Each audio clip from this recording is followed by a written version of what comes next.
Assalamu alaikum урматтуу мекендаштар. Талас тургундары, мен сиздерге роддомдун жанынан 6 соттук участок кызыл китеби менен сатка чыгып жатат. Участок издеп жүргөндөр бул видеону көрүңүздөр, жакындарыңыздарга да бөлүштүрүп коюңуздар. Дарегине көңүл буруп коюңуздар туугандар. Дареги мынакей ушул роддомго кайрыласыздар.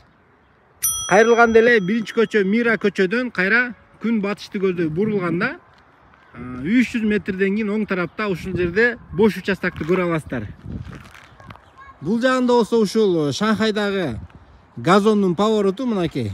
Ошолдон киргенде эле биринчи көчөдөн кайра күн чыгышка бурулганда сол жак тарабында 3-чү участок. Мындайча да түшүндүрүп берейин туугандар сиздерге. Ошол Ленин көчөдө, Чыңгыз Айтматов көчөдө Аяна дүкөнүн билесиздер. Аяна дүкөнүнөн эле күн чыгыш тарабында мына ушул өзүңүздөр көргөн чоң чайхана салынып жатат. Ошол чайхананын эле артындагы ушул бош участок. Баасын 950 миң сурап жатат. Туугандар, эгер участок жакса өзүңүздөр чалып, содалашып көрөсүздөр. Видеого лайк басып коюңуздар.